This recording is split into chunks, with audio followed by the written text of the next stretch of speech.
Sí, vamos a darle paso al seminario con este tema, desbloquear la regulación en salud pública, que como Carlos va a mencionar, es parte de su año sabático y de su estancia que está haciendo aquí en el instituto y del análisis de este nuevo tema súper relevante, Carlos.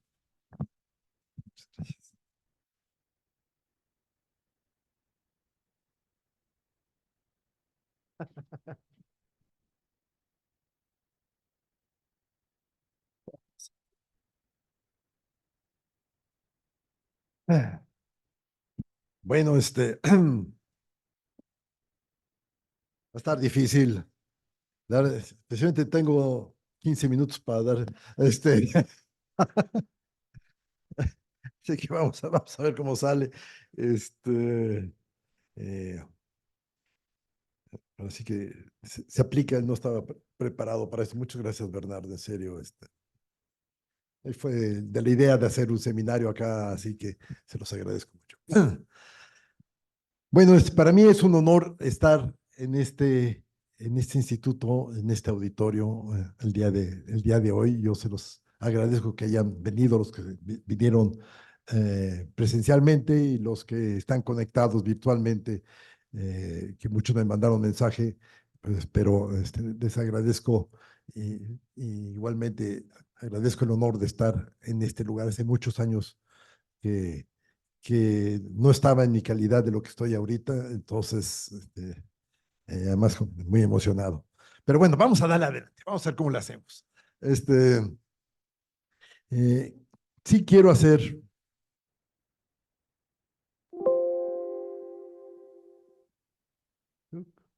ay, ustedes vieron ahí a varios de mis maestros. Yo quiero hacer este seminario en memoria a dos maestros que están en los muros de este instituto. El primero es el doctor José Rodríguez Domínguez.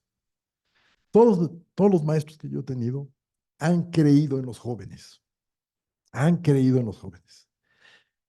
Y dos de ellos destacan que están en estos muros. El doctor José Rodríguez Domínguez, que tuvo la valentía de, siendo director de la escuela, decir, vamos a revisarla críticamente y vamos a ver si es pertinente y cómo hacerla pertinente. Y comisionó una evaluación externa por la Organización Panamericana de la Salud, que se tradujo en el informe Horvitz-Ferreira y que inició su transformación radical. Yo creo muy importante saber esto. El otro, el doctor Guillermo Soberón Acevedo. El doctor Guillermo Soberón, el auditorio lleva su nombre, constructor de decenas de instituciones, incluido este instituto. Pero nos dejó como legado importante un reto de ambición, un reto muy ambicioso. Está plasmado nada más y nada menos que en el artículo cuarto constitucional. Y dice, toda persona tendrá derecho a la protección a la salud. Y quiero que le recuerden este derecho constitucional en todo este seminario. ¿Sí? Porque a esto es lo que yo pretendo y aspiro a contribuir. Esto no es un trabajo terminado. Aquí ven ustedes, en general, estoy seguro, resultados impresionantes. Aquí no hay resultados impresionantes. Apenas, siguiendo a los ejemplos de mi hijo, tengo una partitura, él es músico, tengo una partitura, empezamos a escribir las notas. Eventualmente tendremos escrito todo. Estamos apenas escribiendo las notas de esta partitura, que necesariamente va a tener que ser una sinfonía. Pero sí lo que quiero es provocar en ustedes una reacción. Quiero poner en la mesa un tema que siempre está en nuestras cabezas, en nuestras discusiones. Este instituto ha generado una cantidad de conocimiento impresionante. Denuncias, problemas de obesidad, problemas ambientales, problemas de distintos tipos. Y entonces, ¿qué? ¿Eh? ¿Qué podemos hacer? ¿Y por qué no nos responden las instituciones? en especial las instituciones reguladoras de salud pública. ¿Qué es lo que pasa? Llevamos años golpeándonos la cabeza de qué pasa con eso. Y no estamos solos en ese sentido. No nomás nos pasa en México, nos pasa, y se los puedo asegurar, en todo el mundo. En todo el mundo nos pasa. Entonces, yo vengo a provocar, ¿eh? Y vengo a ponerles a ustedes este tema. No voy a entregarles respuestas, no voy a ponerles mayores resultados de nuestra investigación, es demasiado pronto. Pero sí les daré insumos para pensar y espero abrir el diálogo. Entonces, tengo tres objetivos. Les voy a plantear cuatro objetivos. El problema de que es la función esencial de protección a la salud a través de las instituciones regulatorias. Segundo, describir la iniciativa que tenemos ahorita de desbloquear la regulación sanitaria. Imagínense una regulación sanitaria en camisa de fuerzas. Bueno, queremos liberarla, queremos desbloquear y que se manifieste en todas sus capacidades. Describir entonces lo que estamos haciendo ahorita del estudio comparativo institucional internacional y dar una perspectiva de los pasos que vamos a seguir. ¿Por qué me metí ahorita? Dije, tengo que trabajar en esto. Aquí les estoy mostrando a ustedes una, una exhibición, un monumento transitorio que hubo en octubre del 2021 en Washington, la ciudad donde yo resido ahorita, en la que todo el mall, la explanada alrededor del monumento de Washington fue plantado con banderas blancas. Una por cada persona que había muerto en Estados Unidos por COVID. Ahí yo vi representado a mi familia, los que murieron, a mis amigos que murieron, y recuerdo, agradezco la foto de Lucero Rodríguez, ella murió de COVID, a mis colegas que murieron de COVID, a mi gente cercana de México, de allá de Estados Unidos, que murieron de COVID. ¿Por qué no pudimos protegerlos? Y esa fue la pregunta. Me senté igual que todos los ciudadanos en el pasto a reflexionar. Dije, ¿por qué no pudimos protegerlos? Lo logramos, Celia, lo logramos en la influenza H1N1. Empujamos fuertemente. Logramos actuar como autoridad. Fuimos eficaces y le dimos tiempo al planeta a organizarse. ¿Por qué ahora no? La pregunta es ¿por qué? Quiero entenderlo. Como bien dice Leonora, quiero entenderlo para cambiarlo. Y esto precipitó el proyecto. Hay muchos otros motivos, hay muchos otros padecimientos, intervenciones y prácticas que sabemos que son protectoras por parte de la autoridad sanitaria y que simplemente no las hemos hecho.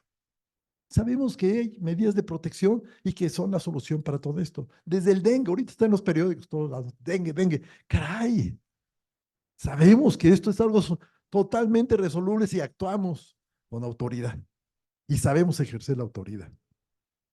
El cáncer, ¿cuánto cáncer? Estamos peleando por medicamentos, cuando sabemos que el cáncer es prevenible. Todo el esfuerzo de sustancias químicas es para prevenir cánceres.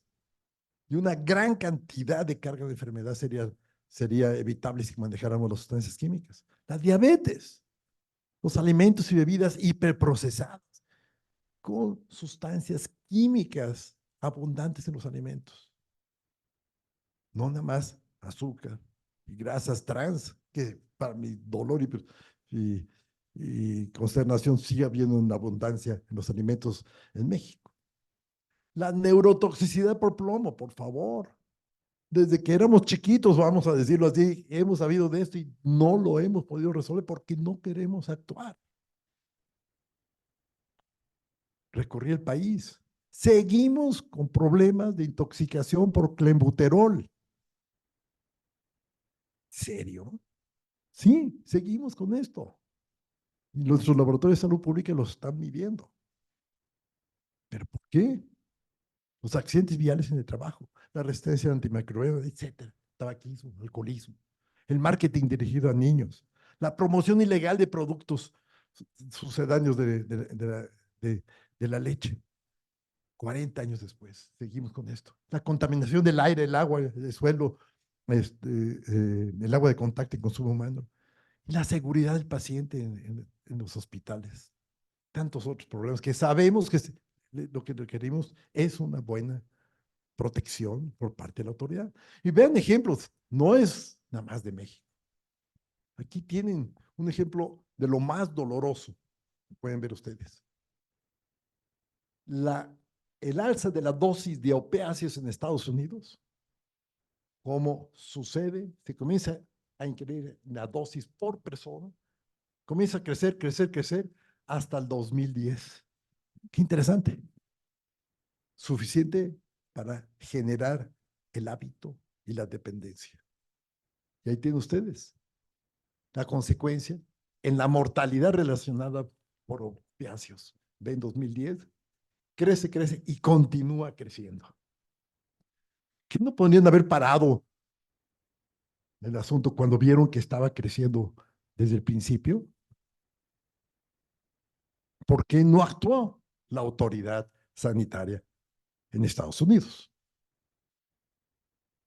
Porque está débil. Todo el mundo dice, FDA, EPA, qué maravilla son. No es cierto, no son ninguna maravilla. Tienen problemas severos. El país más poderoso del mundo y por eso se le murieron 1.300.000 habitantes. Bueno, perdón, de COVID. Ya no le leí la cifra de COVID.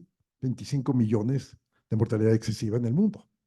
1.3 millones en Estados Unidos. Prácticamente 700.000 en México. No hay por qué discutir estas cifras. Así sucedió. Lo que hay que pensar es por qué sucedió para que no nos vuelva a pasar.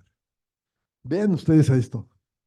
Yo completamente, con esto me inauguré yo en la Organización Panamericana de la Salud, con un tratado, un acuerdo, pues no un tratado, una resolución internacional a nivel de Naciones Unidas de comprometerse a luchar contra las enfermedades crónicas. Hace 12 años. Vean la situación en América, en las Américas. ¿Cuántos de los indicadores de seguimiento están en rojo? Simplemente en rojo. Muchísimos. 12 años. Cuando presidentes se comprometieron en el foro más importante global. Y la pregunta es, ¿por qué no lo han hecho? Si son las medidas más costo efectivas. Todo el mundo dijo, eso cualquiera lo puede hacer. Vamos a hacerlo. Perfecto. Resulta que prácticamente todas, si no es que la mayoría, son medidas regulatorias. Entonces, los organismos internacionales, ¿qué es lo que hacen? Vamos a juntarnos y vamos a hacer esta resolución. Sí, sí, aplausos, aplausos. ¿Quién lo va a hacer? ¿Sabe? ¿Quién lo va a hacer? ¿Con qué dinero? Ay, sí, pero no importa, ni siquiera lo mencionan.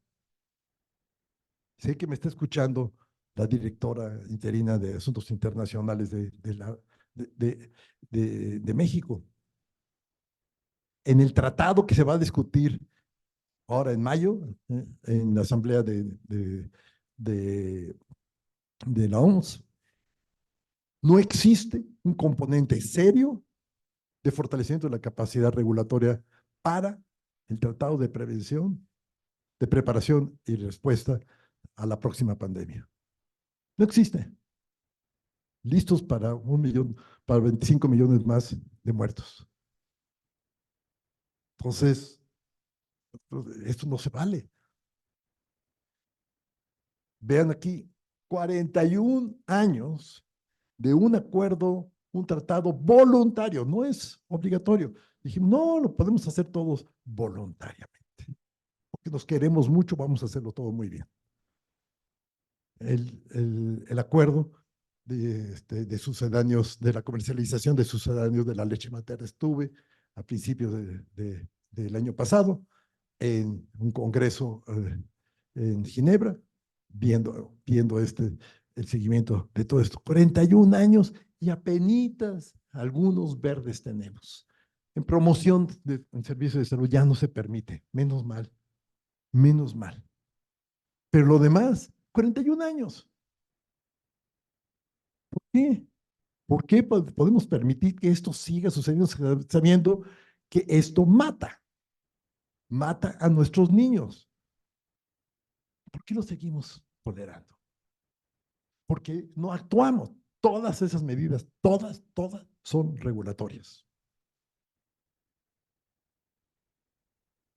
Y ahora nos enfrentamos al marketing digital. Este instituto publica este estudio en el que se ve muy claramente, vean ustedes, la primera y la tercera columna, dosis respuesta. ¿Cuántas veces a la semana te expones online a un anuncio para que le des biberón a tu bebé recién nacido? Y cómo eso incrementa la, la, eh, la compra y hace más temprana la edad a la que comienzo a darle biberón y sucedáneo de la leche a los niños. Dosis, respuesta. Entre más lo tengo en línea. ¿Y quién regula esto? Nadie. ¿No? ¿Por qué? Porque existen medios digitales. ¡Wow! ¿En serio? Y anuncian en medios digitales. ¡Wow! ¿En serio? Y hay que regularlos. ¡Wow! ¿En serio? ¿Hasta cuándo? ¿Quién sabe? Porque se inventa un reglamento sanitario de la publicidad que no considera los medios digitales. ¿Cómo es posible? ¿Nos estamos chupando el dedo o qué? Cuando es el medio más importante. Sustancias químicas, ya para qué lo decimos. Vino el representante de la Semarnat a presentar esta gráfica de las sustancias químicas prohibidas y restringidas en el mundo que en México se están comercializando libremente. Un dato del Inventario Nacional de Sustancias Químicas de 2013, publicado en 2015, y que sigue siendo vigente igualito el año pasado que se presentó en este Congreso, en este mismo auditorio. Igualito. ¿Sabes? ¿Qué necesitamos para que sucedan las cosas? ¿Qué vamos a hacer con lo que acaba de salir publicado este fin de semana? Como ya sabemos y ya se había publicado muchas veces, cómo las micro y nanopartículas de plásticos estamos cargando nuestro cuerpo vía aire, agua, alimentos, etcétera. Pero ahora nos muestran por primera vez cómo a los 3 años se diferencia la, la mortalidad y los eventos cardiovasculares a los 3 años en aquellos que se les demostró que en la placa de ateroma tenían más micro y nanoplásticos. Pues fíjense, ya no nada más es que tenemos que clorar el agua, que es lo que está monitoreando todo el tiempo los servicios de salud. Monitorear el agua de cloro. Tenemos que saber todas las sustancias que están incluidas en el agua, pero también tenemos que saber cómo nos estamos exponiendo por esto. Un estudio en el metro de la Ciudad de México se demostró la alta concentración de micro y nanopartículas de plásticos en los bebederos del metro. ¿Dónde están quiénes? Los más pobres. Pero bueno, ese no es un tema de salud, no sé qué será. Y aquí tienen, gracias, Instituto Nacional de Salud Pública, gracias, Encuesta Nacional de Salud, gracias, el trabajo de Mara Telles, sabemos por primera vez en 2019 la magnitud de la epidemia de intoxicación por plomo en México. Después de décadas de estar gritando, investigadores del instituto y de muchos otros institutos nacionales de salud, de neurología, de perinatología, etcétera, etcétera, gritando la problemática, ya sabemos que tenemos nosotros a 17% de nuestros niños menores de 5 años intoxicados. 17%. Increíble que se los presento a mis amigos, a mi familia, dicen, wow, y se acabó. Y a a los altos directivos, y caray, ¿qué haremos? Ah, no, pero no toquemos a los productores. Pobrecitos. Pobrecitos, y que tengamos a 1.4 millones de nuestros niños mal, todos nosotros expuestos a plomo, y que no pase nada. ¿Qué tienen en común todos estos rezagos? En todos estos rezagos, en común, ¿qué tienen? Que hay agentes, hay actores que están empujando esto. Son gentes que lo están produciendo. No es algo que sucede pues, nada más biológicamente, no. Hay fuerzas que están produciendo esos riesgos. Y frente a esas fuerzas, que son enormes, los individuos no pueden solos. Me pregunta mi esposa, ¿qué puedo hacer contra los micronanopartículas? Pues quién sabe. La verdad es que esto acaba de salir publicado y yo no tengo ni idea de qué hacer frente a esto. ¿Sí? Pero lo que sí necesitas es tener un Estado que te proteja y que suceda esto. Pero hay esas fuerzas, estas fuerzas que están actuando sobre esto. ¿Sí? Así que esto es muy distinto a otros elementos biológicos que puedan suceder. La propia influenza pandemia de influenza, mutaciones biológicas que salen en los virus en forma natural. No podemos hacer eso. Bueno, no hay una fuerza, no hay alguien que diga, y aún la hipótesis de que el virus fue hecho, de COVID fue hecho por los humanos. Igual, pues, habrá sido hecho el virus, pero que lo hayan diseminado, pues no. No, es una fuerza ahí. Pero estos factores que yo estoy diciendo, sí hay una fuerza antropogénica, que son comerciales, intereses comerciales, políticos, que están activamente buscando intervenir y parar que esto suceda. Y esto es evitable cuando existe un acuerdo común de que esto hay que cambiarlo.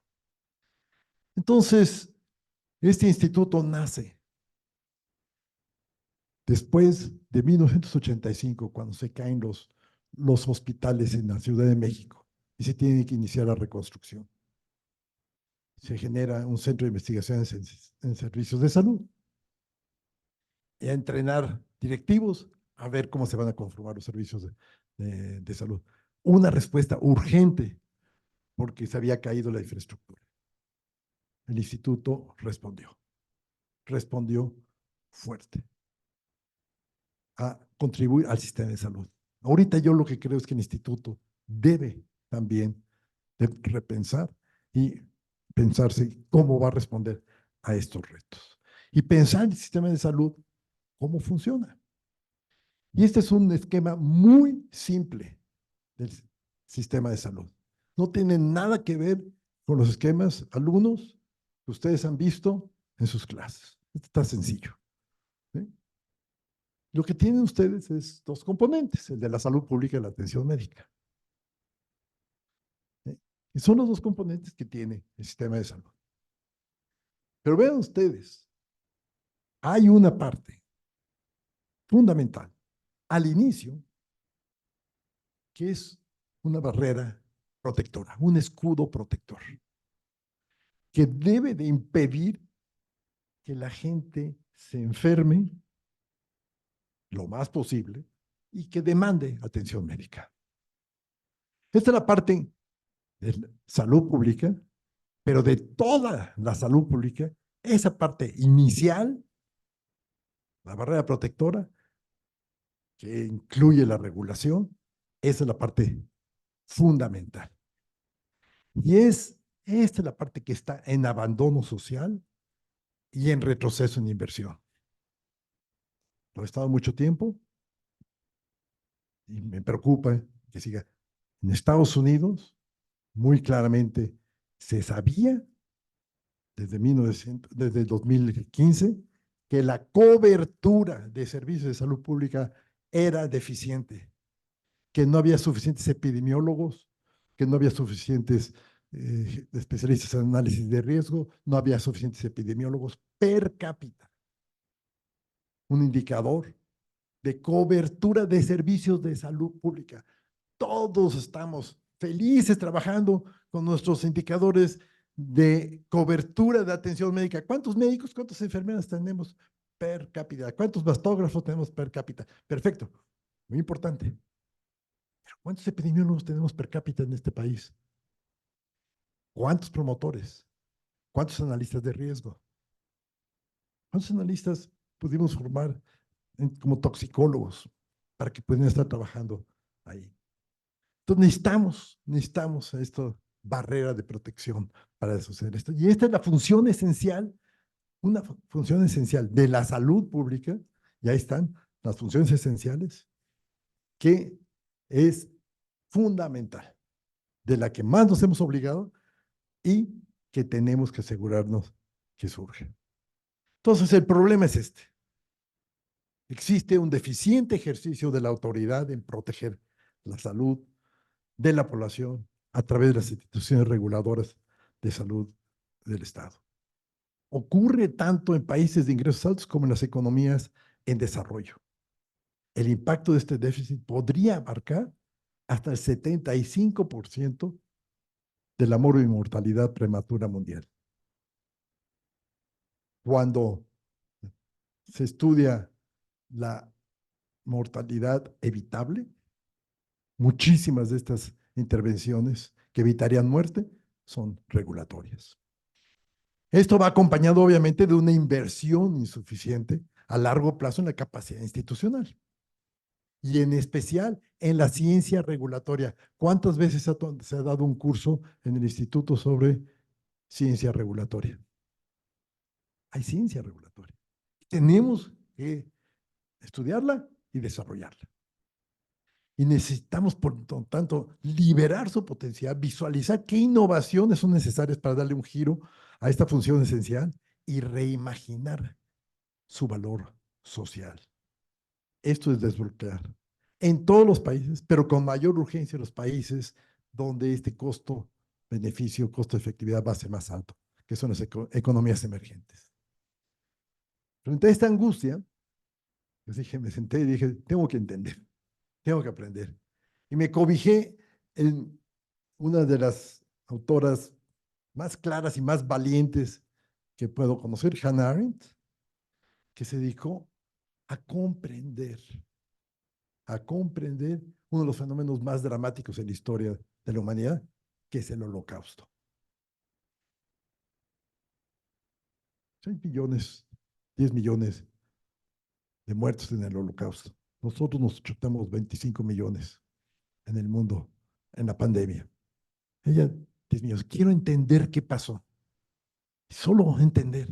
No voy a juzgar a nadie, nada más voy a entender. Entender, dice ella, no es negar las atrocidades, es confrontar con la realidad sin premeditación, atento y resistente, sea lo que sea o no haya podido ser. Dije, me gusta, a eso es lo que yo quiero hacer. Y por eso, dentro de la iniciativa de desbloqueo, dije, vamos a hacer un análisis comparativo institucional internacional. Vamos a tratar de ver qué es lo que está pasando y construir este campo académico, este campo de acción. Y este es mi proyecto sabático. 4 componentes. Primero, un reencuadre conceptual. Segundo, lo que estamos haciendo ahorita, discutirlo, abrirlo, confrontar. Nada de lo que está escrito aquí está escrito en piedra, está escrito en digital. Se puede cambiar con un delete todo lo que se puede hacer. Pero sí abrir la discusión sobre este tema. Presentarlo en talleres, lo he estado presentando en talleres, en congresos, en seminarios.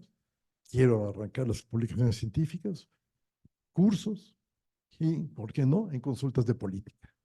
Más ahorita en un ambiente como el de México.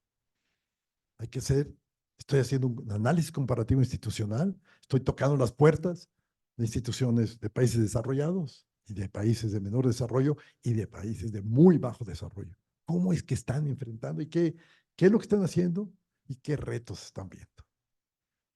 no para hacer un benchmarking, no para decir, mira, estos son los buenos y estos son los malos, sino para ver cómo lo están haciendo y cuáles son los retos, para entender.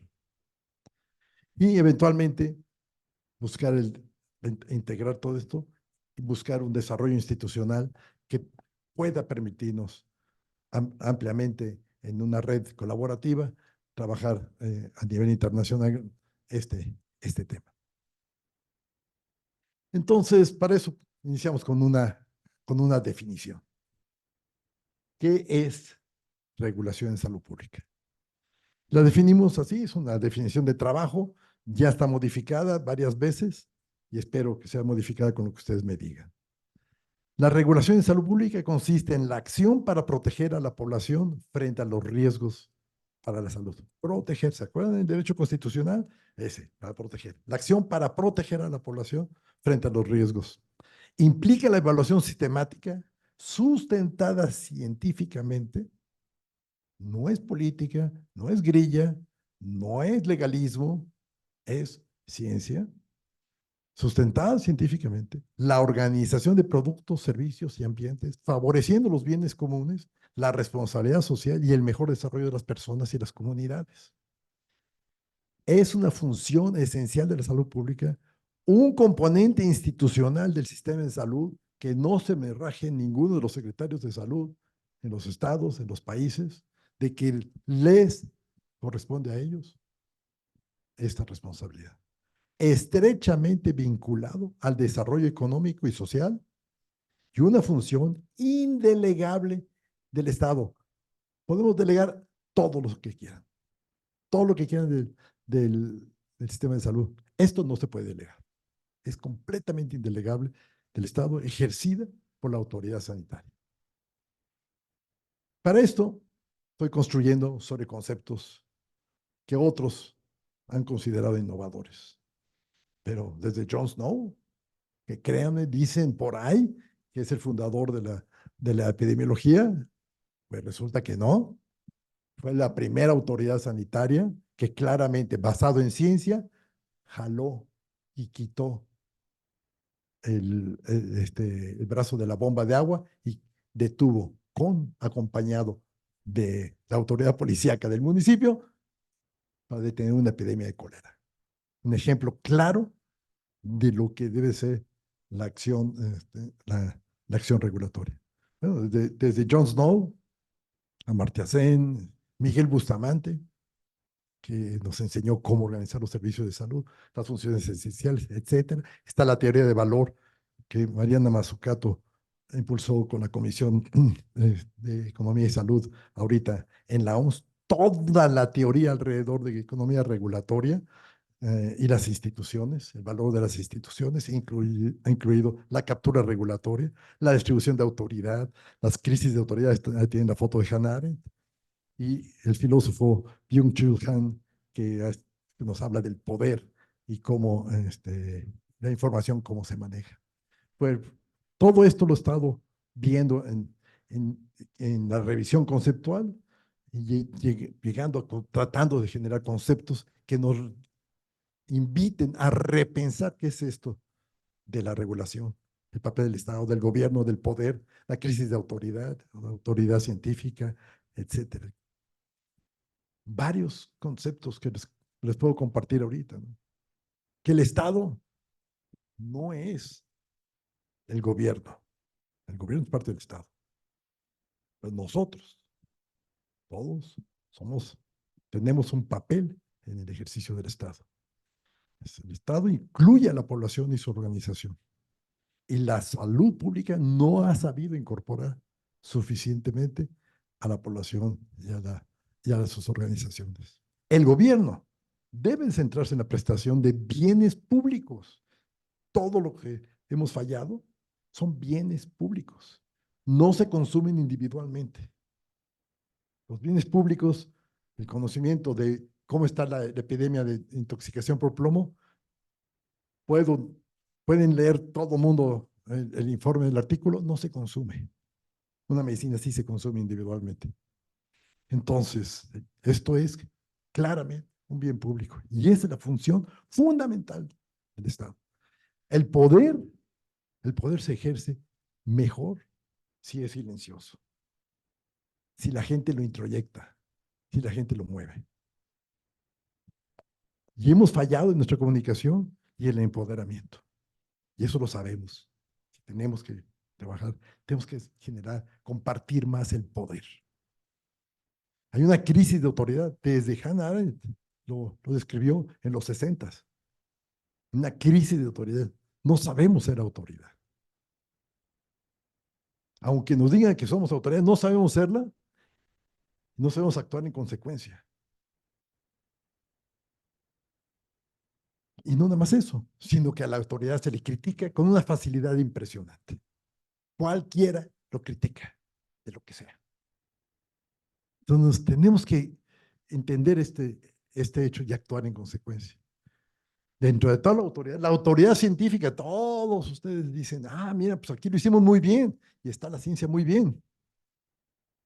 Y eso nos da autoridad, sí, sí nos da autoridad si hacemos un buen estudio científico. Esto nos da autoridad. Pero resulta que hay muchos blogueros que en un minuto desacreditan cualquier conocimiento. Entonces, esa autoridad que siempre ha habido de la ciencia está siendo cuestionada fácilmente y nosotros nos enardecemos y decimos, oye, ¿cómo me están a mí cuestionando? Pues, ¿sabes qué? Es una realidad. Nos están cuestionando y tenemos que saber confrontar esto y discutirlo. Es parte de la realidad, parte de la crisis de autoridad. Y la autoridad científica es una autoridad moral muy pesada y este instituto tiene una autoridad moral muy pesada, muy valiosa, pero hay que saber que ni políticos ni sociedad lo están comprando así porque sí. Es una realidad, pues tenemos que ver cómo lo hacemos. Existe la posibilidad de que existan conflictos de interés y no nos chupemos el dedo de que no existen, lo existen y los tenemos que enfrentar, los tenemos que enfrentar. La participación poblacional en la ciencia es una área que tenemos que realmente abrirnos. Y cuando sucede, la ciencia ejercida por la población, wow, genera conciencia, genera empoderamiento. Y se pueden hacer muchas cosas. Y las instituciones reguladoras regulan la economía, pero necesitan expertos, necesitan de participación, yo diría, de transparencia. ¿Qué pasó en el COVID? Y esto es algo que apenas estamos trabajando. ¿Por qué ahora no se ejerció efectivamente la autoridad sanitaria? ¿Por qué logramos incrementar la esperanza de vida sustancialmente a finales del siglo XIX, principios del siglo XX? Exclusivamente con ejercicio de autoridad sanitaria. No había antibióticos, no había medicinas mágicas. Los hospitales apenas se servían para irnos a morir ahí. Entonces, ahí funcionó. ¿Por qué dejó de funcionar? ¿Eh? ¿Por qué se pudo contribuir en la pandemia de influenza H1N1? Analicémoslo, conozcamos. La estrategia fallida del abordaje de guerra de Estados Unidos. Dijeron, no, esto es como una guerra. Lo siento, no es como una guerra. Falló, tuvo consecuencias. Se generó un vacío de poder impresionante y se politizó, como posiblemente en ningún lado del mundo. El vacío genera politización. Y allá, que no quepa la menor duda, hubo 1,500,000, 1,300,000 muertos por esa politización, claramente atribuible. Regímenes autoritarios, aparentemente fueron más efectivos. ¿De qué manera? Tengo una tesis de una alumna que la terminó y que muestra eso. Le dijo, a ver, queremos entender por qué. O sea, regímenes populistas tergiversaron y la mortalidad se disparó impresionantemente. La autoridad de salud pública en México, ¿cómo se ejerció? Hubo vacilación, hubo temor. ¿Eh? ¿Qué es esa reticencia en ejercer la autoridad? Se sabía cómo hacerlo, se tenían los instrumentos. ¿Qué pasaba cuando se fortalecía la autoridad local Estamos estudiando un caso en Estados Unidos, el caso de Davis, en que se participó y se tuvo una alta efectividad de todos los órdenes de gobierno y de todo el Estado a nivel local. ¿Qué sirve funcionó en ese caso? Y bueno, un análisis del Tratado de Prevención y Preparación ante las Pandemias de Influenza, perdón, de la OMS, que como ya les dije, no tiene un componente. Y bueno, estamos terminando con el reencuadre con la revisión de la Autoridad de Salud Pública. Pasamos entonces de esa revisión conceptual al análisis comparativo institucional, que es la otra parte, ¿eh? Y que es donde queremos ver cómo están reaccionando los países, identificar sus prácticas actuales, los retos y desarrollos, y determinar lo que es importante en este sistema complejo, cuáles son los puntos de apalancamiento que podemos impulsar. Método de análisis comparativo institucional internacional, con búsqueda intencionada por continente. Queremos no solo hacerlo de las Américas, sí tengo mucha presión por parte de Estados Unidos para cubrir lo más posible a América Latina, pero bueno, también los otros continentes.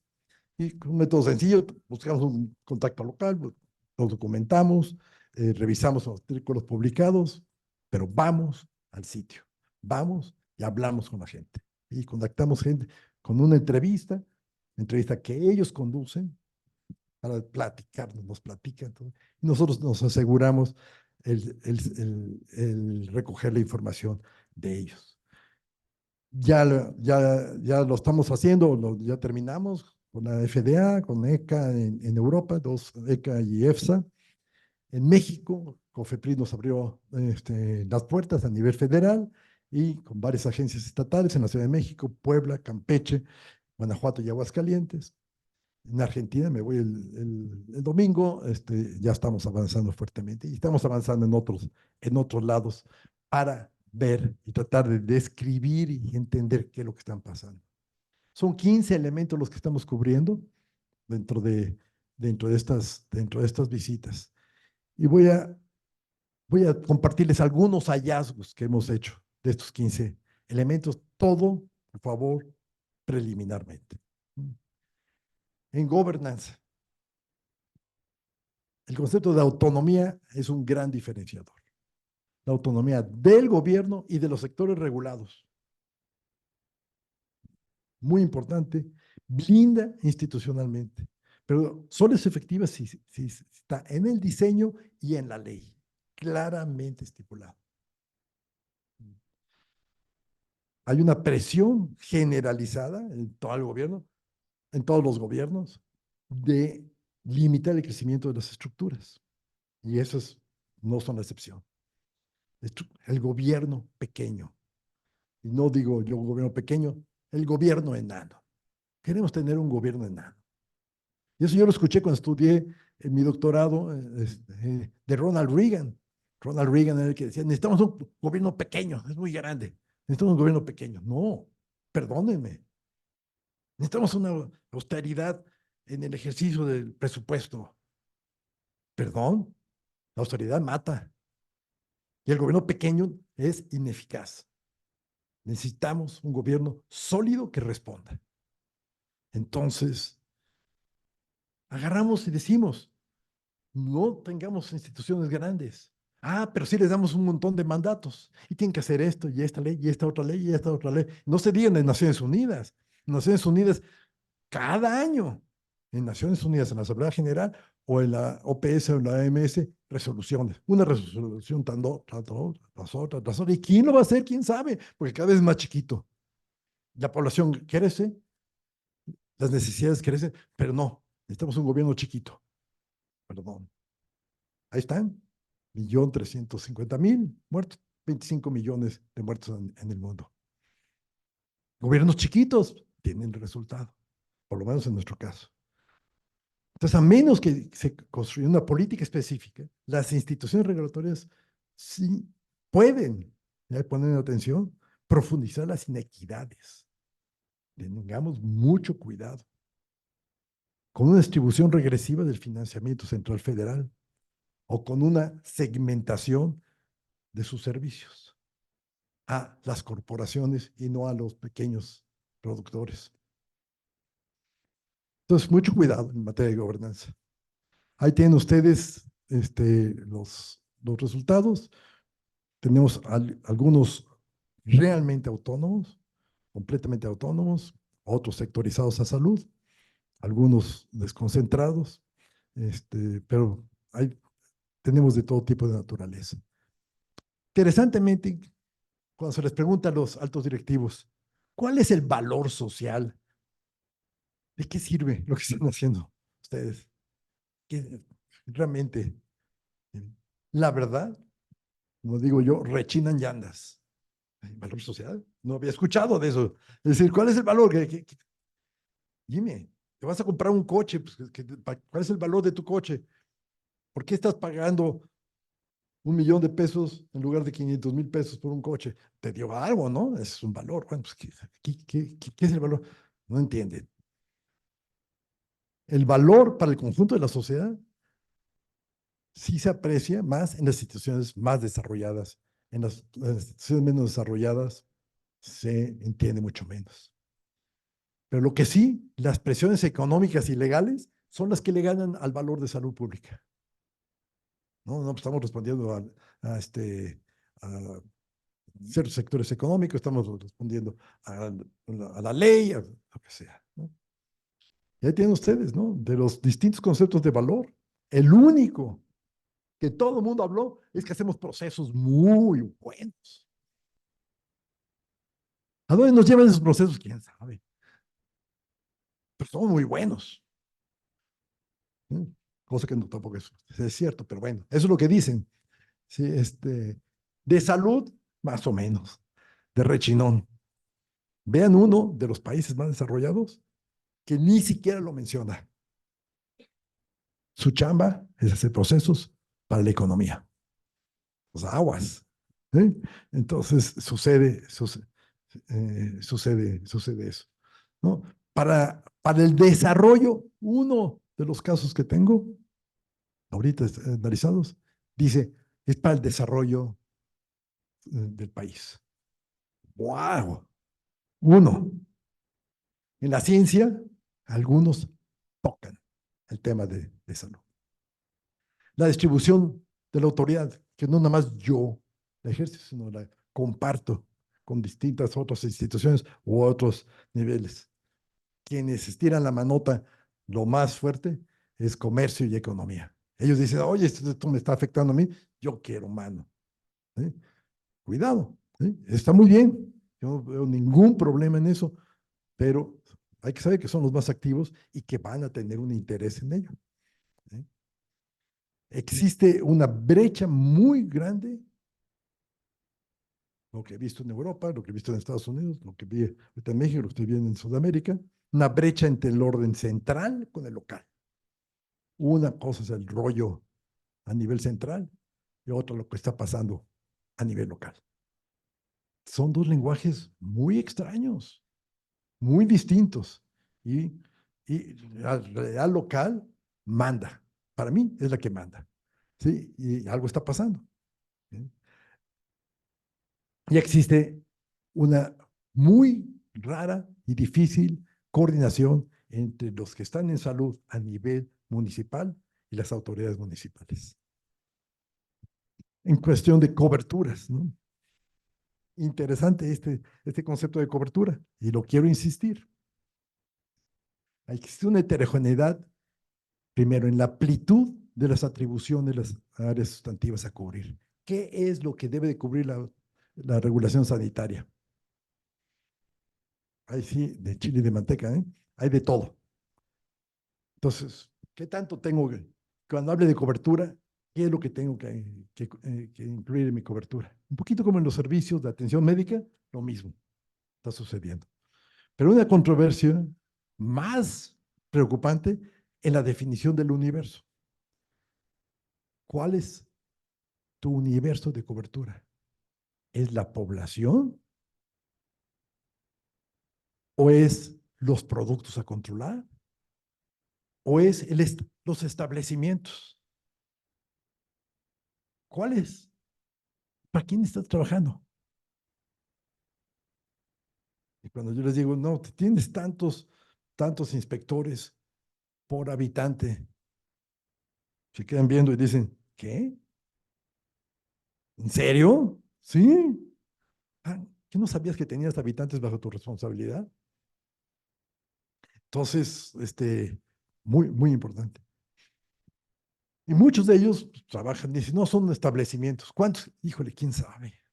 Quién sabe cuántos. Pero bueno, son establecimientos. Ah, sí, pero ¿cuáles? Ah, bueno, los que están en la economía formal, registrados. Ah, ¿y a dónde acuden los pobres? Pues a la economía informal. ¿Y eso no te importa? No, es que la ley me dice que, perdón, ¿para a quién estás sirviendo tú? Entonces, esto, el concepto de cobertura está muy difícil. Lo que sí creo que en todos, en Europa, Estados Unidos, lo que he visto en México, Sudamérica, los pobres están desprotegidos de la regulación sanitaria. Entonces, por lo tanto, interesantemente, un hallazgo que yo sí ya les puedo decir es que las instituciones regulatorias son determinantes estructurales de la inequidad, de las desigualdades en salud. Son determinantes claramente. Está estratificando la población. Y eso es muy preocupante. El financiamiento. Hasta el momento, ningún organismo me puede decir cuánto cuesta hacer una cosa. Ninguno me lo ha podido decir. Y no tienen un sistema para ello. Hasta el momento. Posiblemente alguien lo tenga. ¿Sí? Ninguno cuenta con un sistema de contabilidad, ni siquiera de sus procesos. ¿Sí? Las instituciones desarrolladas, en general, cuentan con mezclas de financiamiento. No nada más una sola fuente de financiamiento. Pero las de menor desarrollo o tienen muy pocos usos de los aprovechamientos, tarifas, multas, etcétera. Y muchas veces cuando cobran tarifas o multas, se van a otras cosas. Ustedes piensen aquí otras cosas. No piensen mal. Se va posiblemente a otras partes del presupuesto nacional o cuando se queda dentro del sector salud, obviamente a la parte médica. Pero no, regresa a fortalecer a la institución regulatoria. Entonces, yo, como usuario de los servicios de un regulador, yo estoy pagando por un trámite, lo que sea. Yo espero que mejore el servicio, me atiendan bien. No, eso se va para otros lados. Las transferencias de los niveles centrales a los niveles locales se hacen con una ruta, no necesariamente concertadamente, acordando qué es lo que necesita el nivel local y que el orden central, federal, puede usarlo. Y eso en todos lados está sucediendo. ¿Eh? Ustedes van a FDA, oye, tú tienes que hacer esto. Si haces esto, ahí te va este dinero. Oye, pero es que yo necesito otra cosa, saber dónde lo encuentres. El talento humano, el talento científico y técnico es el activo más valioso. ¿Sí? Es escaso y no preparado, específicamente para ejecutar las tareas solo con capacitación de trabajo.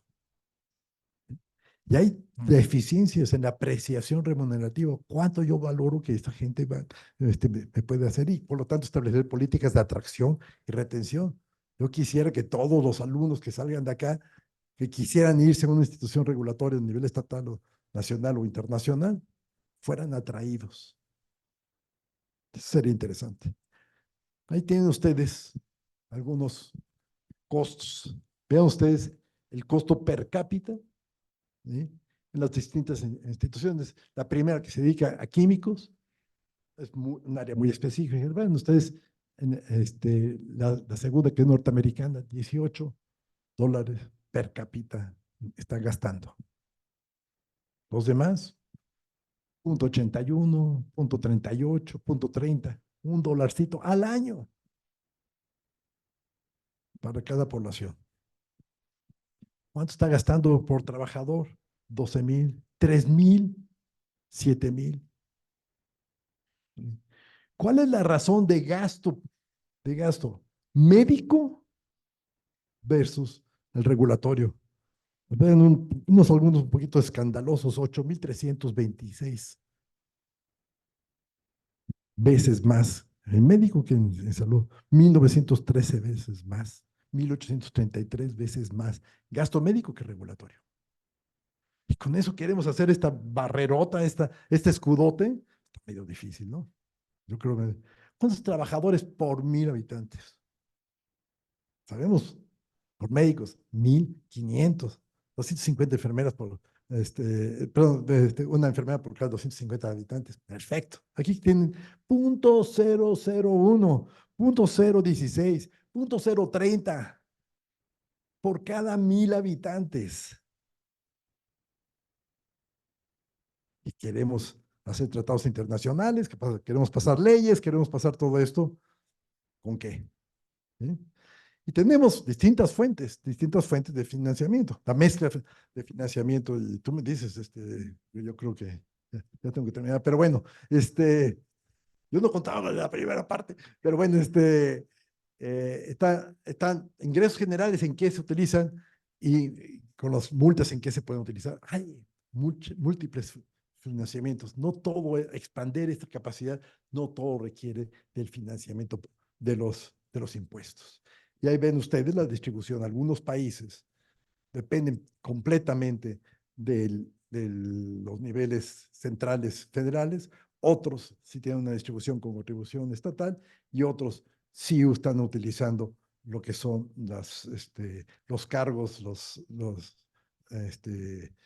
las distintas tarifas. Entonces, es heterogéneo, pero realmente muy poco están utilizando otros recursos. En la evaluación y caracterización de riesgos, bueno, aquí lo que queda claro es que ninguna institución puede sola, tienen que hacerse ayudar de redes de capacidades, ninguna está haciendo una caracterización de riesgos generalizada para abordar los riesgos de los niños y de los más vulnerables. Entonces, se sigue haciendo estándares y normas para adultos sanos y no para los niños. Y el uso de la ciencia para ejercer la autoridad sanitaria está en las agencias centrales, pero no está en las agencias locales. Y eso preocupa mucho. Muy pocas agencias locales están desarrolladas. Áreas sustantivas, te digo, estamos todavía en la pretransición epidemiológica, en muchas partes. Las sustancias químicas, la inclusión de sustancias químicas en la regulación de productos, sustancias, alimentos, en el trabajo, en el medio ambiente, en productos de consumo, es muy limitada, con cobertura poblacional que no está identificada, ¿no? Y existe una brecha práctica en el ejercicio de la autoridad en salud sobre los entornos laborales, agrícolas, urbanos. Ahí sí se está volviendo una tierra discrecional. ¿Quién le entra al medio rural? ¿Quién le entra al medio laboral? Totalmente discrecional. Procesos post-comercialización plagados de captura regulatoria. Y sucede en todos lados. La verificación del cumplimiento con muchas áreas de cooptación. Y interesantemente, así como no he encontrado quien haga contabilidad, no he encontrado a nadie que me pueda decir cuál es el impacto en salud de su trabajo. Nadie, nadie, nadie. Entonces, pues, ¿cómo vamos a ir al Congreso y decir, oye, necesito dinero, si no podemos decir, sirve o no lo que yo hice? Y agarramos y cancelamos normas, ¿por qué? Porque se nos da la gana, no porque no sirven, porque no, ni siquiera hemos demostrado que no sirven o que sí sirven y no las mantenemos porque sí sirven, ¿no? Porque ni sabemos si sirven. Entonces, cuidado, eso está. Comunicación, ¿no? ¿Cómo? Primero, los sujetos regulados entienden cómo regularse. Una de las agencias europeas, impresionante, meten esfuerzos para que la gente entienda y se empodere, los usuarios empoderados, meterle el 20% de su presupuesto. Impresionante. Asegurarse que la gente sepa cómo actuar bien y cómo los usuarios, cómo la población puede demandar. Perfecto.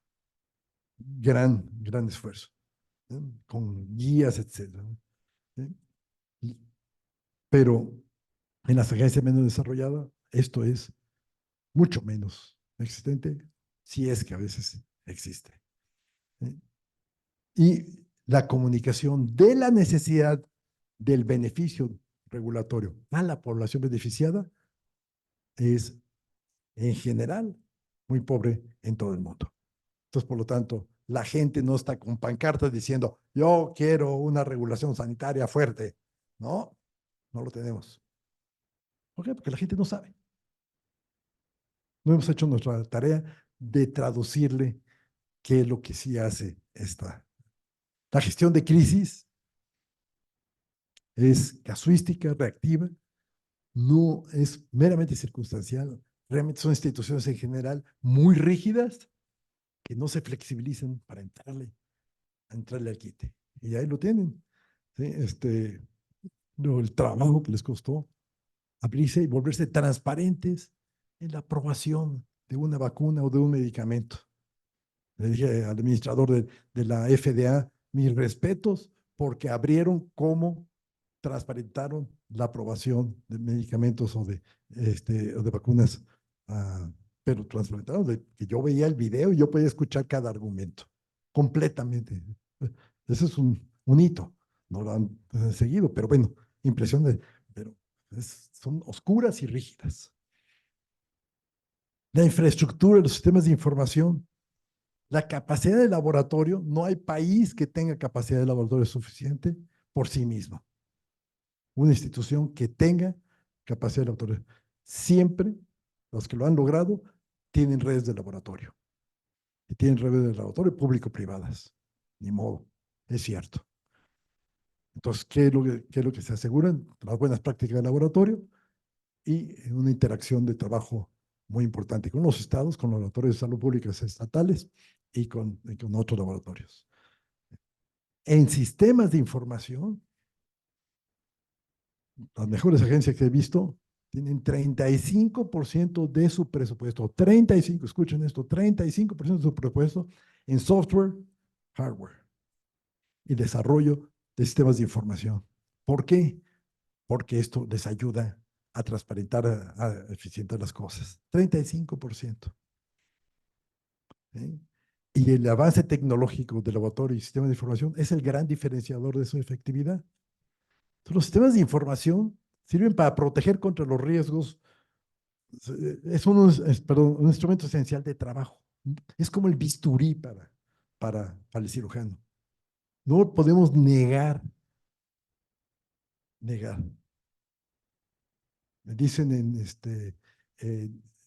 ahorita que estoy en contacto con Argentina, me leo, ¿no? Pues, austeridad. Uf, no se puede comprar equipos, es gasto oneroso. Estás quitando el bisturí al cirujano. ¿Cómo quieres que haga cirugía? Entonces, la inversión en sistemas de información resulta realmente estratégica, tanto en hardware como en software y en talento humano. Ahí tienen ustedes una gráfica en la que pueden ver realmente los tres países, las tres instancias de arriba son las que tienen un desarrollo razonable, las demás todas están tanto en infraestructura como en desarrollo de sistemas o en inversión, están realmente muy cortas. Estamos no nomás haciendo una regulación pretransicional epidemiológicamente, sino en la pretransición digital. Seguimos trabajando con archivos de papel. Transparencia, los sectores regulados y participación, perdón. Los sectores regulados son los participantes sociales más activos y con mucha fuerza. Se necesita gestionar el conflicto de interés y la captura regulatoria. El diferenciador de desarrollo institucional es la transparencia proactiva. Yo soy proactivo. Me dicen, no, es que hay leyes, en los distintos países hay leyes de acceso a la información, la gente puede acudir y pedir acceso a la información. Sí, acude, agarra mejor y tú sé proactivo y saca a la luz toda la información que tú tienes. Ese es el gran diferenciador, porque entonces la sociedad comienza a ver lo que estás haciendo y comienza a pedirte rendición de cuentas y comienza a pedirle rendición de cuentas a los demás. Y se hacen bien las cosas. ¿Sí? Entonces los países desarrollados se han incipientemente construido una arquitectura para la participación social que permite esos vínculos. Análisis e investigación, la traslación de ciencia y nuevo conocimiento es muy lenta en todos los países. Y eso es realmente innecesario. Eso hay que cambiarlo. Y hay pocas prioridades establecidas sistemáticamente para inversión en investigación. El marco jurídico, todas tienen su marco jurídico, todas se les exige un marco jurídico muy fuerte, aún en el orden local, pero cambia ese marco jurídico. Ucha. Ahorita una agencia europea le bloquearon después de 4 años en el Parlamento Europeo un cambio esencial que tenía que hacer. 4 años les llevó negociación en el Parlamento y no lo lograron. No todos cuentan con sus abogados de apoyo jurídico en casa. Entonces existe ese problema serio. Pero independientemente de eso, el problema de la impunidad jurídica que existe en los diversos países afecta también a las instituciones regulatorias. Entonces, si nosotros hablamos de impunidad, esto también está sucediendo en las instituciones regulatorias. Y ese es un problema que hay que saber. Y las limita a ellas. Las limita a ellas. No pueden acudir a un lugar porque hay problemas de impunidad. Y el trabajo internacional, pues con los multilaterales, algunos lo hacen poco, a nivel local, prácticamente nada. Futuro inmediato, ¿qué sigue? Ya los dejo descansar. Vamos a vamos a integrar el análisis comparativo, su descripción, identificación de áreas comunes, identificación de demandas críticas, y lo pensamos discutir en un taller global en noviembre y diciembre de este año. Algunas publicaciones científicas, aquí estaré tocando la puerta de Salud Pública de México porque quiero sembrarlo aquí, estas ideas sembrarlas aquí para que sean utilizadas internacionalmente. Y déjeme terminar. Este es el cuadro de mi mamá. Leonora se refirió a mi mamá. Ella me lo regaló en 1974 cuando yo estaba iniciando mi carrera de medicina. ¿Sí? Y realmente lo volví a ver y dije, wow, es muy simbólico. Me decían las gentes que llegaban, yo me acuerdo muy bien, en la Dirección General de Promoción de la Salud, que lo tenía ahí entrada, les decía que les daba miedo ese cuadro. Había muchas reacciones en relación a este cuadro. ¿Sí? La verdad es de que sí, es muy simbólico. ¿Sí? Es proteger la vida, rechazar la muerte, enérgicamente. Por eso yo tengo como subtítulo de esta presentación acometer para proteger la vida. Lo que estamos haciendo y queremos hacer es proteger la vida. Bien. Vamos para ello, a generar este informe, a definir el campo académico. Necesitamos definirlo juntos. Invito al instituto a este ejercicio de definición del cuerpo teórico-metodológico, de las áreas técnicas, de las áreas de investigación y desarrollo, del campo de acción, y determinar una propuesta de la red de regulación de salud pública global. Que podamos nosotros decir, bueno, ¿cómo vamos a avanzar esto?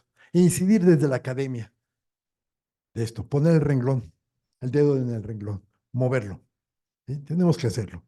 Yo creo que sí se puede hacer. Entonces vamos a hacer nuestro instituto global con una convocatoria organizacional. El instituto y la escuela tienen que estar ahí con estas líneas de conocimiento, de investigación, de formación, las líneas de servicio y claro, buscar el financiamiento. Esto tiene que ser financiado y se va a probar que sí es financiado. Yo estoy pudiendo hacer todo este viaje, no lo estoy sacando de mi bolsillo. Conseguí un financiamiento para hacer este estudio. Y tiene que ser financiado estas cosas para poder avanzar el conocimiento. Esta es una presentación preliminar de un campo de la salud pública, la cenicienta de la salud pública. Así le denomino a la regulación. Pero es la que tiene mayor impacto en salud, trascendental para el desarrollo y un determinante estructural de la equidad. La ciencia regulatoria es central. Transformar los descubrimientos revolucionarios en políticas e intervenciones que salven vidas. No sé si ustedes habían pensado que las instituciones regulatorias salvaban vidas. Sí, salvan vidas. La regulación conceptualmente rigurosa, metodológicamente actualizada, instrumentalmente eficaz. Es frontera democrática, desarrollo de transparencia activa y de plataformas de participación. Hasta ahí la tenemos que mover. La población no sabe que está desprotegida contra sus riesgos. Y esto es algo que es importantísimo. Someto entonces ante el instituto esta área del conocimiento y campo de trabajo. Expandir sus programas, liderar y mostrar rutas. Alumnos, créanme, aquí hay futuro, pero requiere de su empuje, requiere de su energía. No está construido. Alumnos que quieran entrarle a esto, éntrenle a construirlo. Hay que empujarle. La mínima presencia en las actuales plataformas políticas electorales en México del tema de regulación es preocupante. Tiene que estar en las propuestas de gobierno de cualquiera de los candidatos y si no, en las propuestas de la nueva administración. Estas están ausentes. Este tema está ausente. Yo creo que es momento de llamar la atención sobre ello. Pues bueno, yo quiero agradecerles a todos ustedes la paciencia.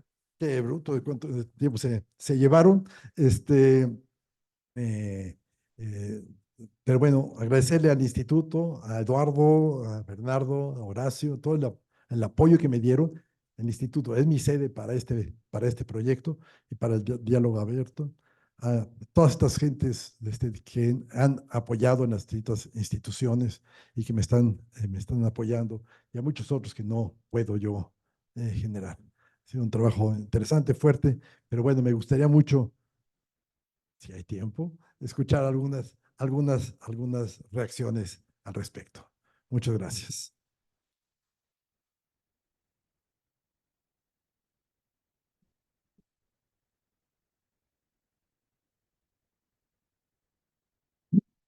Gracias, Carlos. No hay mucho tiempo, pero podemos tomar un par de preguntas o participaciones, ¿sí? Jackie, ¿me ayudas con los minutos?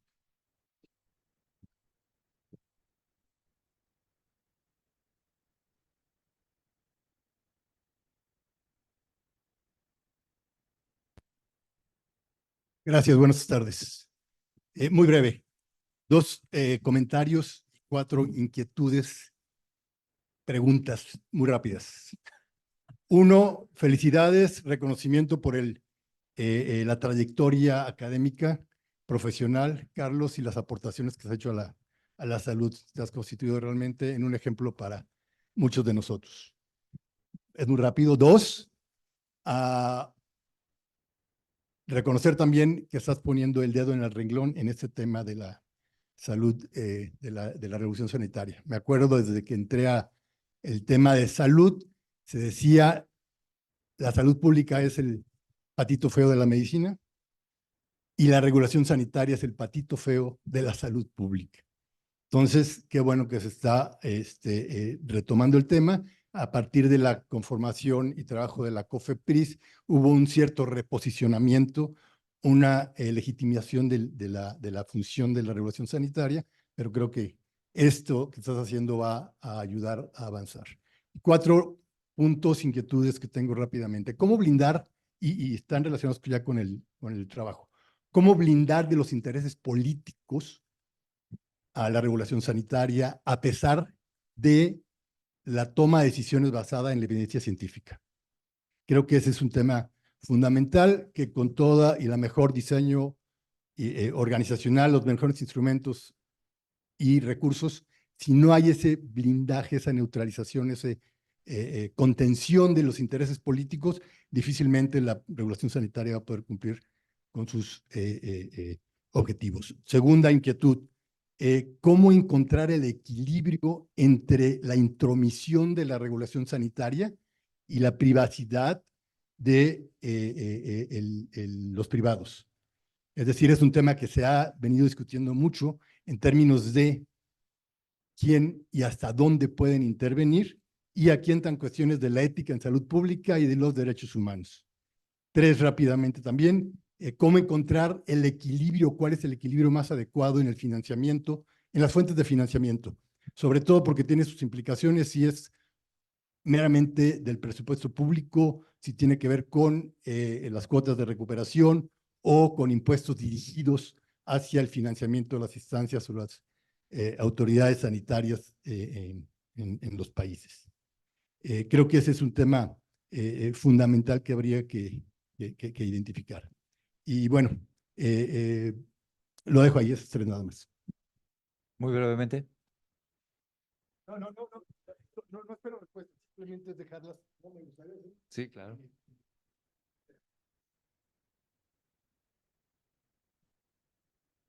Muy brevemente, para blindar ciencia, participación y rendición de cuentas abierta pública. Son las 3, creo yo, que son una fórmula, no hay una ciencia, pero sí ciencia rigurosa, participación abierta y rendición de cuentas. En lo del equilibrio en lo privado, ahora sí, me llevaste a mis discusiones en George Washington University, que ahí les fascina mi privacidad y mi individualismo. Tu privacidad se acaba en el momento en que dañas al otro.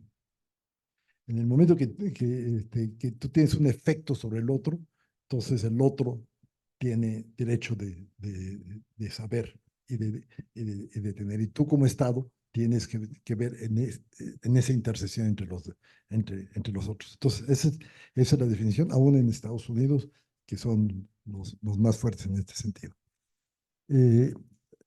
Tercero, el equilibrio entre las fuentes. Sí, es muy importante. Hay quien critique que dice que en el momento que dependes de los derechos, comienzas a depender de esos ingresos. En el caso de tabaco, los impuestos de tabaco nunca han demostrado que generen esa dependencia. Pero eh, yo volteo el tema de que por qué el impuesto que paga un ciudadano va a servir para subsidiar a una corporación. Yo creo que no estamos para subsidiar corporaciones a menos que sea una decisión de Estado. Si como Estado queremos subsidiar a alguien, es una atribución legítima. Se puede hacer, se pueden generar subsidios y se hacen. Y a veces está bien. En general, los subsidios a los privados por parte del gobierno es distorsiona el mercado en la economía más clásica. Entonces, lo que sí tú no tienes que hacer, creo yo, es, yo puedo querer subsidiar a una microempresa. Yo puedo subsidiar a alguien que está trabajando en las zonas más pobres, está dando alimentos en zonas más pobres. Bueno, o una nueva pequeña empresa. ¿Sí? Y ahí puse dos instancias en que habían esquemas explícitos sobre eso. Pero se hace explícito. Yo quiero que los demás hagan explícito su subsidio cuando utilizan dinero de impuestos para favorecer la operación de una corporación.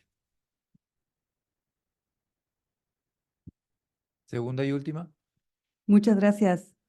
Larisa de Orbe, de Academia Mexicana de Derecho Ambiental, y actualmente estoy haciendo el postdoctorado aquí en el instituto con el tema de plásticos, derechos humanos, salud, desde una perspectiva de derechos humanos, jurídica, y obviamente desde la salud pública eso, ¿no? Entonces, me parece muy interesante el ejercicio que está haciendo doctor, pero antes que nada quiero felicitarlo por la clase de salud, de la historia de salud ambiental que nos acaba de dar en México. Creo que es importantísimo conocer lo que ha pasado para poder entender por qué estamos justo en ese atorón que usted está tratando de, de brincar, ¿no? Entonces, en ese sentido de la construcción de una definición de salud pública o más bien una definición del derecho a la salud, creo que es muy importante distinguir estas dos obligaciones que tiene el Estado. O sea, además de todas estas atribuciones superpoderosas que tiene también dos obligaciones fundamentales. La primera es, ya lo comentó usted súper bien, la obligación del Estado de proporcionar la infraestructura y la cobertura en salud pública, y esa se considera como una obligación positiva, pero también tiene una obligación negativa, que es evitar que terceros dañen la salud de la población. Y entonces esto ya está desarrollado ya voy a acabar, los dos últimos informes de los relatores de Naciones Unidas sobre tóxicos y derechos humanos, y desarrollan el concepto, el deber de prevenir del Estado. O sea, el Estado tiene además el deber de prevenir. Entonces, creo que eso me gustaría mucho sumarme a la construcción de este trabajo, y sobre lo que comentaba el compañero de cómo evitar lo de la injerencia de las corporaciones, y viéndolo desde la perspectiva que planteó el marco regulatorio. Justamente hay en el Congreso actualmente atoradísimo una ley y reglamento para regular a los cabilderos y los lobistas de la industria. Y no lo dejan pasar. Entonces, bueno, ahí con eso terminaría. Muchas gracias y felicidades. Última respuesta, por favor. Muy importante tener sobre la mesa a los actores. Muy importante tener sobre la mesa. Les quiero ver la cara, les quiero ver las manos, les quiero ver los pies. ¿Sí? Muy importante regular. Regular a cabilderos no es prohibir cabilderos. ¿Sí? Las instituciones fuertes, desarrolladas, tienen reglamentación muy clara de la interacción con cabilderos. Y sí, hay que interactuar con ellos transparentemente, es parte de la transparencia. Me reuní con este cabildero en tal lugar, en tal fecha, y está grabado y están estas cosas clarito sobre la mesa. Entonces, regular a los caballeros es muy importante porque es parte de la dinámica. Y hay cosas que contribuyen fuertemente. Me gustó mucho los derechos humanos. Obviamente, siendo un derecho constitucional, es un derecho humano en este país. No todos los países, los Estados Unidos, no tienen un derecho a la salud. Pero bueno, interesante el relator, sí, de tóxicos puso prevención. Yo tuve el privilegio de decirle lo que para tóxicos no necesitas prevención, necesitas protección. Entonces, trabajemos sobre ello. Con todo gusto, bienvenida. Muchas gracias. Y muchas gracias a todos por estar en el seminario, en el homenaje a Carlos. Finalmente le voy a pedir al doctor Bernardo Hernández si quiere dirigir unas palabras y entregarle su reconocimiento al doctor Carlos Santos. Muchas gracias, Horacio. Muchas gracias a todos por acompañarnos y especialmente a Carlos por esta sesión. Digo, a nombre del doctor Eduardo Lascano, que desgraciadamente no nos pudo acompañar por un imprevisto el día de hoy, y de toda la comunidad del INSS, pues, agradecerte toda esta presentación y todo este trabajo que has hecho en el instituto, ¿no? Y realmente somos muy afortunados de tenerte aquí en nuestro sabático, en tu sabático. Apenas va empezando la parte de su sabático en que va a estar aquí, entonces las preguntas que se quedaron pendientes se las podrán hacer en los próximos meses. Está cautivo. Pero solo quisiera yo resaltar tres cosas por las cuales somos afortunados, ¿no? La primera, creo que el trabajo de Carlos pues es un ejemplo de hacer, como él dice, trabajo que mueve el tapete, que mueve las cosas, pero basado en evidencia, ¿no? No son ocurrencias, son propuestas bien fundamentadas sobre problemas bien analizados. Y la segunda, que creo que todos tenemos que aprender de Carlos, es que su oficina siempre está abierta. Quien lo quiera buscar, y yo pues, he sido sujeto de esto, siempre hay un espacio para uno. Algo increíble es que cuando hablas con él, vas a empezar a hablar de cosas de trabajo de menos 15 minutos después de que empieza la entrevista. ¿No? Primero va la persona, después hablamos de trabajo, lo cual es casi nadie lo hace. Y pues miren, el último punto que yo quisiera subrayar es pues agradecerle a Carlos su gran poder de convocatoria, ¿no? Hacemos este evento en el marco del 102 aniversario de la escuela. Hace un par de años celebramos el 100. No queremos esperar hasta el 200 porque pues ya ninguno de nosotros va a estar aquí.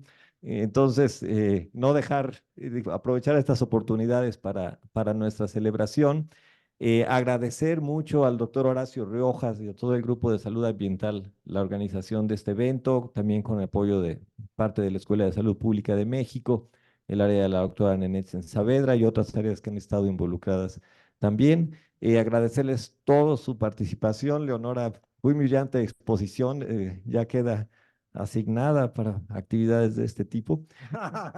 Y para cerrar, pues quisiéramos nada más entregarle un reconocimiento al doctor Santos Burgoa por su labor como exdirector de la Escuela de Salud Pública de México y su impecable trayectoria como salubrista. Un aplauso, por favor.